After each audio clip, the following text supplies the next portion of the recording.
Bustin' mad like inside the dark, call me Bill Snatcher.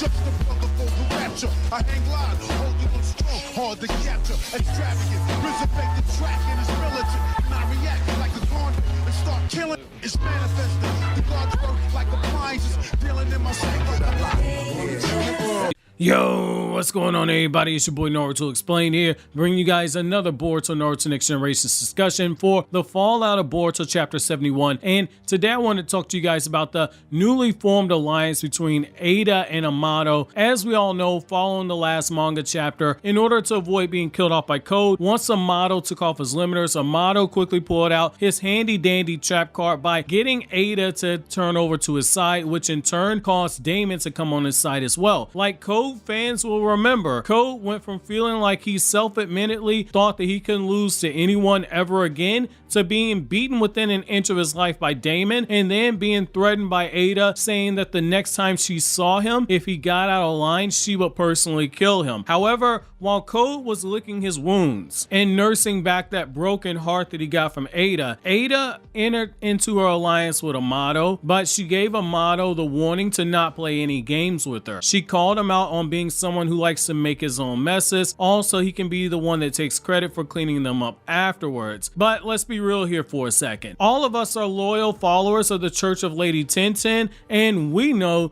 that this is Amado that she's talking about. Since when is Amado not going to play games with someone? Amado can be called a lot of things. Arrogant is easily one of the first words that comes to my mind personally, but one thing you can't say about him is that he's not someone who isn't afraid to play games and isn't afraid to take risk in order to achieve his goal. The fact that he went through as many steps as he did just to kill Jigen, and then have Ishiki killed, and then have Kawaki implanted with a brand new karma seal that Amado himself is the only one who can control, is telling that someone like this isn't above playing games and doing whatever it takes to secure a win, even if it's a zero-sum situation. On a surface level, the idea of Amado being too scared of Ada to play games with her is something that could be argued, and I see a lot of people making that argument. But when we look at why a lot of people think this is the case, one of the first points that people make is that they say that when Amado saw Ada, he was truly just utterly terrified. And I agree, that is some of Ikimoto's best expressive artwork in the manga. However,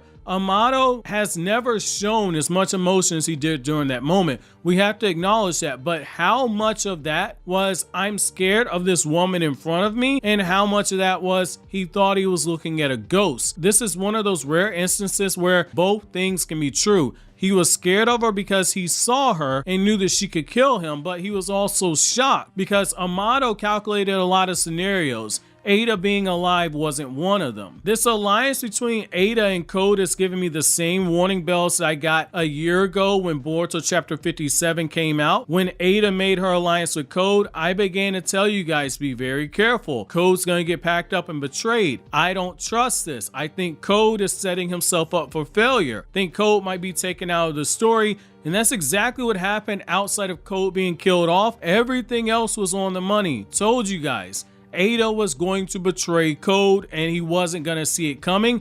That's exactly what happened. Right now, this is an alliance built on a shaky ground, and one of the two parties is going to turn on each other. And right now, this is even shakier ground than anything Ada had with Code. This alliance with Ada and Amado, this one's going to be rocky and turbulent, and I don't think it's going to last. Amado, in my opinion, was more shocked to see Ada than he was afraid. So keeping that in mind, this was a woman that he thought was destroyed because Jigen ordered the cyborgs that Amado made to be destroyed due to no fault of their own, other than being random human beings that Amado got his hands on and altered their body with ninja tech. Ada and Daemon were ordered to be destroyed because Amado did too good of a job on them. In his mind, Boro hadn't saved the sibling duo. So seeing Ada right there was a shock to him, and once he got over his shock, he quickly began weighing his options and coming up with a backup plan, which is what we're currently seeing. Look at where we're currently at in the story right now. Amado just got told by Ada not to play games with her because she will kill him and she has every reason to want him dead. Amado modified her body and robbed her of one of the most human experiences ever, which is that feeling of love. Biologically, it's what men and women are here for, to find a partner and have children. For Ada, not being able to experience true love, only the love that's manufactured by her enchantment powers, which she herself can't control. It's a cruel fate for her, and Amado knows it. Amado saw how she gushed over the possibility of meeting Kawaki, and he used it as leverage because he knows that being with Kawaki, what that would do for her. Amado has said in the past, when he gets new information, he just updates his decisions based off of that new intel, and he makes the decision that is best for him at the time being. That's what he did by appealing to Ada's desperation to experience the opportunity to feel true love that doesn't come manufactured from her powers. He never guaranteed her that Kawaki would love her, only that she would increase her chances to win Kawaki over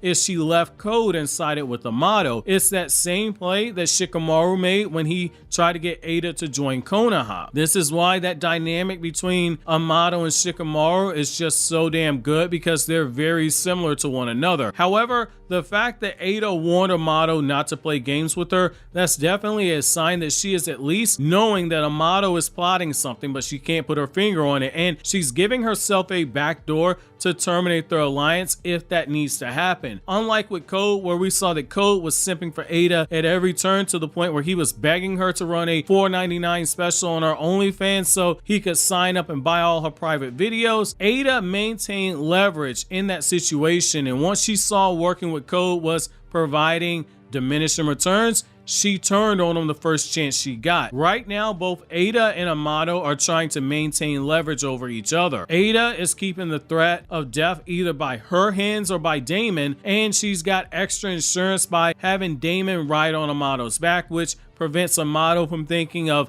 any ways to kill Daemon, because due to the physical contact that would come from Daemon riding on Amado or Daemon making contact with Eida, that attack would be reflected back onto Amado, because again, Daemon's powers work when Daemon is touching somebody. It doesn't have to be the person who's gonna get the attack reflected back on them. Amado's own mind could betray him in the situation. Eida is trying to gain the psychological high ground on Amado through these tactics. Is actually a really good decision by Eida right here. However, Amado's also someone very interesting. He's willing to play 5D chess with Ishiki, and he's willing to wait years in order to get his plan pulled off to kill Jigen and then turn around and have Ishiki killed when he resurrects himself. We don't know what Amado's plan is, but what we do know is that he solidified his position in the Konoha by having a shutdown code on Kawaki, and some in the fandom even think that Amado might very well have control over Kawaki right now,